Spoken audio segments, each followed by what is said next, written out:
Siapa yang nggak kepengen panen lele terus dapat cuan? Siapa yang nggak kepengen lelenya sehat terus sepanjang tahun? Semuanya kepengen. Tapi semuanya juga ada cara dan ada pengorbanan yang harus ditempuh.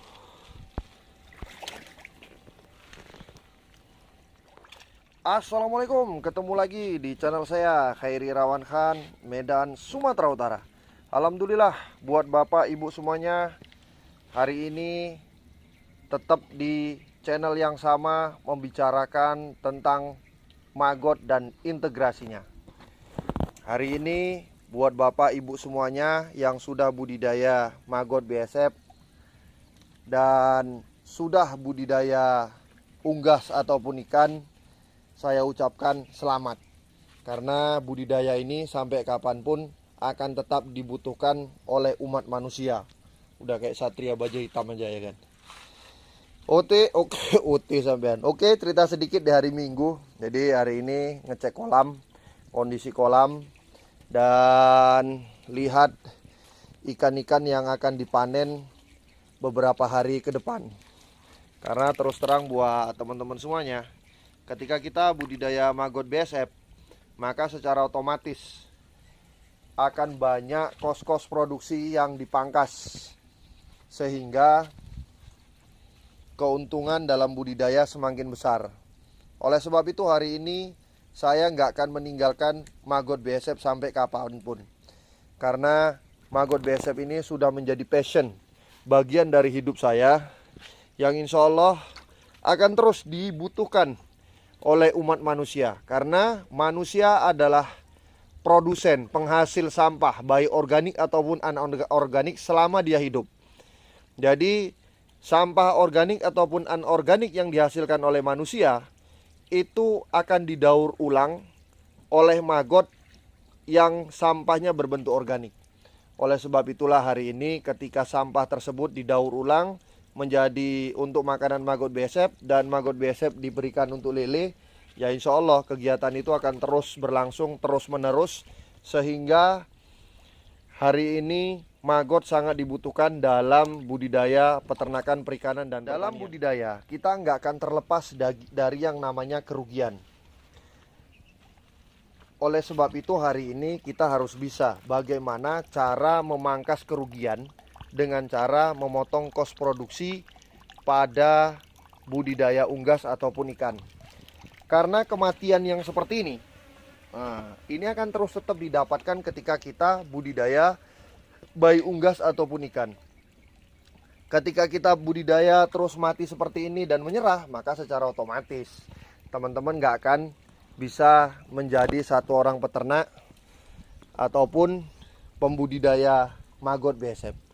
Karena kerugian itu wajar datang, karena setiap kerugian ataupun keuntungan itu sudah sama-sama berpasangan yang Allah Subhanahu wa taala ciptakan hari ini.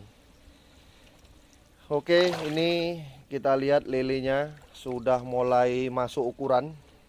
Jadi nanti tinggal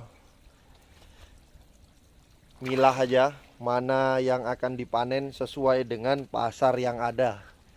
Dengan seperti itu memudahkan kita untuk terus memenuhi kebutuhan pasar baik jenis unggas ataupun ikan.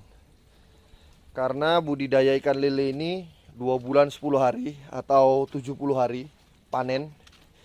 Insya Allah dengan pertumbuhan yang cukup cepat, apalagi dibantu dengan maggot BSF agar pakannya jauh lebih hemat, maka secara otomatis keuntungan yang akan didapatkan setiap peternak akan jauh lebih banyak, sehingga kematian-kematian yang dialami dalam setiap budidaya itu bisa tercover dengan keuntungan yang didapatkan ketika musim panen.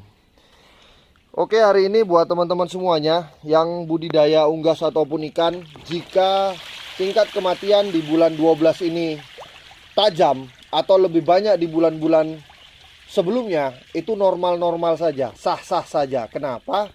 Karena cuaca curah hujan di bulan 12 itu betul-betul tinggi Dan datangnya itu tiba-tiba. Kadang panas, tiba-tiba sore hujan. Pada saat seperti itu, apalagi hari Minggu, itu kebanyakan karyawan nggak standby di kolam. Jadi air yang stabil seperti ini keadaan air kan hangat.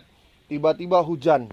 Maka cuaca di air, suhu di air itu nggak normal, nggak stabil. Itulah yang menyebabkan lele kaget dan banyak mati.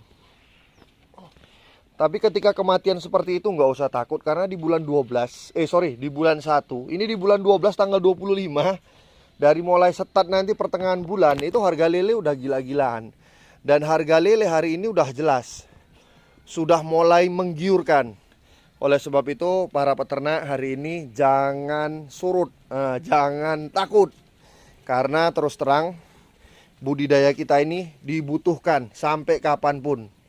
Selama umat manusia hidup di dunia ini, maka secara otomatis mereka akan tetap membutuhkan ikan dan mengonsumsinya.